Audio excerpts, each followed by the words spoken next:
waaw salaamaaleykum wa rahmatullah ñu ngi leen di nuyu di leen ziar waa ñu ngi ñëw ci 5e partie formation Ishimoku tey dañuy ñëw ci Shikuspan mooy ligne bii nii bu ñuul bii nii di varier ci diggante prix yi donc moom la ñuy woowee le filtre du système Ishimoku maanaam Shikuspan bi moom mooy filtre système Ishimoku moom mooy filtrer suñu ay point d'entrée ak point yoo xamante ni point de sortie la moom mooy valider bépp signal bu ñu am moo koy valider moo koy invalider donc nañ bàyyi ci xel loolu léegi Shikuspan est le reflet des prix en clôture maanaam Shikuspan moom mooy refléter prix yi nga xamante ni dañoo clôturer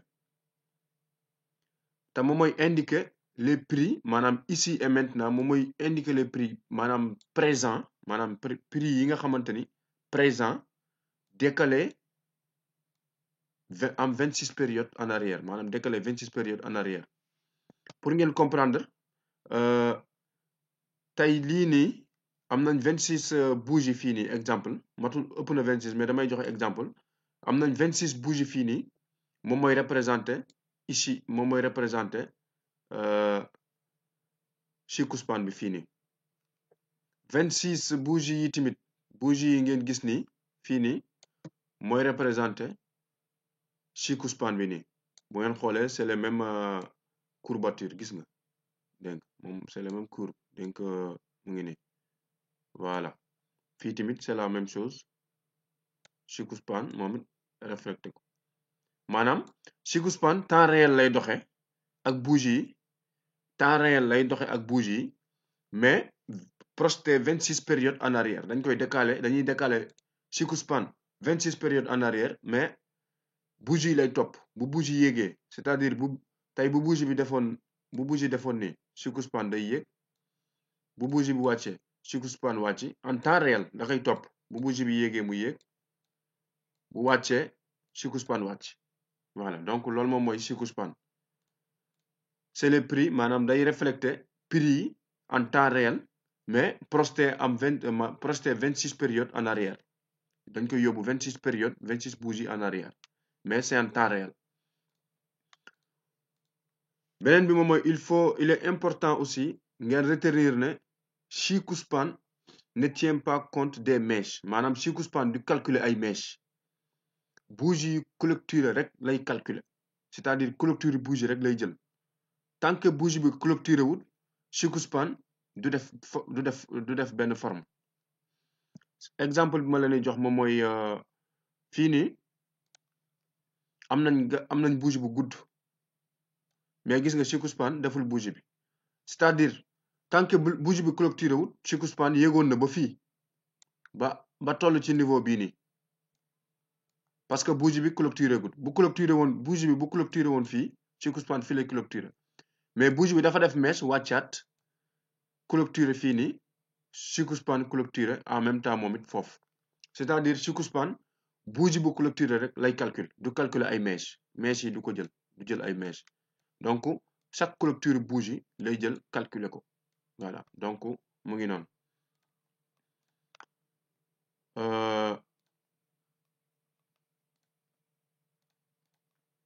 léegi naka la ñuy utiliser information yi nga xamante ni moom la ñu Shikuspan di jox il faut savoir maanaam xam nañ ne ay plate Tenkan ay SSB ay SSA ay Kijun-sen ay oblique ay support ay résistance maanaam yooyu day représenter ay support ak ay résistance léegi nag c'est le même cas pour Shikuspan maanaam c'est la même chose pour Shikuspan ça représente aussi des supports et des résistances léegi pour ngeen comprendre mooy lorsque on détecte maanaam bu fekkee dañoo détecte moment bi nga xamante ni dañoo détecte benn signal de trading maanaam benn signal d'achat ou benn signal de vente délivré par les prix maanaam bu fekkee dañoo gis ne on a un signal d'achat ou un signal de vente, il faut vérifier tout le temps il faut ñu vérifier chiku span. buñ ko vérifier dañoo war a xool ndax amul ay obstacle yu fa nekk maanaam ay support SSA wala ay résistance SSA ay support Tenkan-sen ay support Kijun-sen ay yooyu bu fekkee chiku span cassé na support yooyu wala résistance yi ci la ñuy maanaam si ce n'est pas le cas maanaam bu fekkee amul ay support ak ay résistance yoo xamante ni chiku span confronté wu ko, c'est-à-dire chiku span est libre de tout obstacle, elle valide le signal. bu fekkee dañoo am signal d'achat wala signal de vente boo xamante ni am nañ cassure prix yi yëpp wan nañu ne c'est bon mais il faut ñu contrôler chiku span tant que cassé wut support boobu noonu wala résistance boobu signal bi c'est pas valide bu ko cassé nag signal bi c'est valide voilà loolu laa bëgg ngeen comprendre ko. léegi donc dans le cas contraire moom la ñuy wax ni dans le cas contraire bu kenn dugg position bul dugg position d'achat bul dugg position de vente tant que chiku span filtré wut système bi maanaam c'est le filtre du système tant que chiku span cassé wut benn niveau support ou résistance il faut pas entrer en position voilà donc moom lay wax ni ne chiku span fonctionne très bien maanaam fonctionne très bien à condition que ñu respecter les règles d'utilisation très strictes. donc cette règle bii nii bi nga xamante ni chiku span day valider ou day invalider benn signal moom mooy l'une des règles fondamentales de l'Ishimoku. beneen bi moom mooy il faut savoir tout fait obstacle à chiku span maanaam lépp obstacle la ci chiku span moom mooy plat SSA plat SSB Kijun-sen Tenkan-sen même bougie les chandeliers dañuy def obstacle ci chiku span bi loolu moo tax ñu ne moom mooy filtre système bi tant que cassé wut obstacle yooyu noonu il faut pas entrer en position voilà donc même les droits de tendance les chartismes tout ça yooyu yëpp dañuy def obstacle ci dañuy bloquer chiku span donc chiku span bu débloqué foofu rek c'est des signal la yu potentiel yu baax pour entrer en position donc moom c'est chiku span qui valide ou invalide les signaux donnés par les prix donc chiku span moom mooy valider wala muy invalider signaux yi nga xamante ni signaux d'achat la wala signaux de vente donc mu ngi noonu am nañ fii nii ay exemple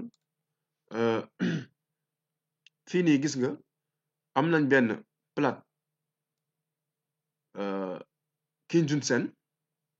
gis ngeen plate Kijun-sen bi mais chiku span bi elle a pas cassé gis nga deful cassure donc même fii nii tu vois am nañ gandam gros bougie fii nii boo xamante ni ça signal de vente la mais tant que chiku span il casse pas gis nga nous on peut pas entrer en position de vente donc il faut pas entrer foog ñu xaar chiku span cassé maanaam Kijun-sen bi plate Kijun-sen bi support bi pour ñu mën a entrer en position donc ici il faut pas entrer exemple la ngi nii beneen exemple gis nga même graphique la mais dañoo tracé benn droit de ay canal haussière gis nga am nañ canal haussière xoolal chiku span bi ni muy comporté woo fii nii donc fii nii chiku span bi chiku span mais fii nii fi gën a am important gis nga on a fait une cassure gis nga on a fait une cassure canal haussière bi normalement c'est un signal d'achat c'est un signal de vente mais chiku span elle a pas cassé donc nous on peut pas entrer en position mënuñoo dugg position de vente bu fekkee dañoo basé wu ci système Ishimoku on peut pas entrer en position voilà donc même buñ caché ay droit de tendance ay oblique et tout ça foog ñu xool chiku span moom mooy filtre système bi bu fekkee cassé na ñu dugg en position si elle casse pas on n'entre pas en position donc mu ngi noonu beneen exemple gis nga fii nii am nañu fii nii tu vois am nañu benn SSA gis nga am nañu benn plate SSA bougie bii nii gis nga elle a fait une cassure de la def na cassure SSA bi gis nga fii nii normalement bougie bi def na cassure mais Chicospan dafa def rebond wàccaat donc c'est pas un signal d'achat lu leen koy wan gis nga prix dafa tourné waat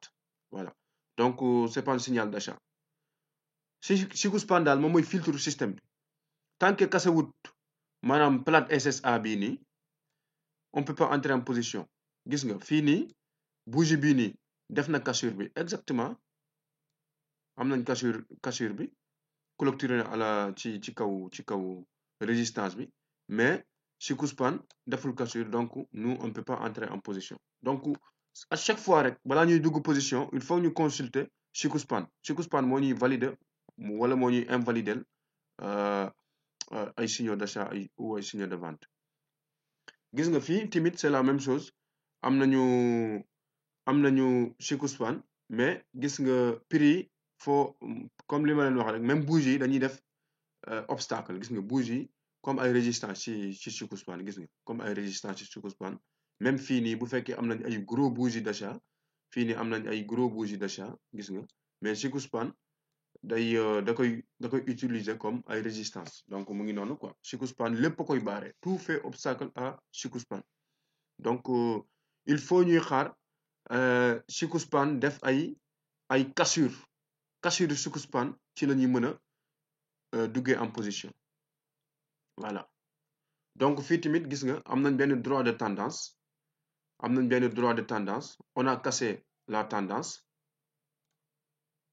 xëcc ko nii on a cassé la tendance fii nii gis nga cassé nañ bougie bi def pullback wàccaat mais ñun lu ñu am moom mooy Chicospan droit de tendance baa ngi nii mooy ligne bu gudd bii nii voilà mais Chicospan gis nga ba léegi elle a respecté dafa def benn rebond ci ligne de tendance bi tendance haussière bi yéegaat même fii nii si on a am nañ benn cassure bu clair mais prix yi gis nga mënta wàccaat parce que Chicospan validé wut système bi validé wut signal de vente bi gis nga donc mu ngi noonu foog ñu xaar Chicospan mu validel nu suñu signaux Chicospan bu kase wut benn support wala benn résistance wala benn droit de tendance ñun mënuñoo dugg position donc ici c'est les maanaam yeneen exemple la gis nga fii tamit am nañu Chicospan fii am nañu benn résistance gis nga Chicospan validé wu ko woon en fait bi mu ñëwee fii nii prix yi dañoo wàccaat mais Chicospan bi mu defee cassure bi ñu ñëwee fii nii gis nga cassure baa ngi nii Chicospan validé cassure bi tak ñu yéegaat voilà fii tamit gis nga voilà donc mu ngi noonu Chicospan daal moom mooy filtre système Ishimoku loolu la ñu war a mën a retenir ci formation tay bi voilà donc ñu ñëw ci résumé bi moom mooy Chicospan c'est le filtre du système Ishimoku moom mooy filtre système Ishimoku maanaam moom mooy valider wala invalider les signaux délivrés par les prix moom mooy valider wala muy invalider signal d'achat ou signal de vente tant que Chicospan validé wu ko ñun duñ dugg position voilà donc Chicospan élément la c'est un élément de la mémoire du marché maanaam moom mémoire marché la bougie ni muy refléter moom mooy refléter bougie en temps réel mais projeté 26 périodes en arrière moom la ñuy wax mémoire marché tamit bougie ni ngay gisee bougie japonais yi c'est la même chose que Chicospan voilà mais comme ni ñu ko wax rek bougie clôture lay jël du jël ay mèches donc exactement comme pour les prix tout fait obstacle à Chicospan maanaam comme prix yi rek lépp moom mooy lépp day def obstacle lépp day baare Chicospan SSA SSB Kijun-sen droit de tendance chartisme les chandeliers lépp moom mooy lépp day baare day bloqué Chikuspan donc Chikuspan bu débloqué rek c'est des signaux d'achat ou de vente voilà donc loolu la ñuy retenir tey ci formation bi j'espère que vidéo bi leer na formation bi mu ngi leer bu fekkee leerul tamit ngeen def ay commentaire ci vidéo ci ngeen def ci ay commentaire ñu leeral ko incha allah ñu ngi leen jox rendez-vous benn yoon salaamaaleykum wa rahmatullah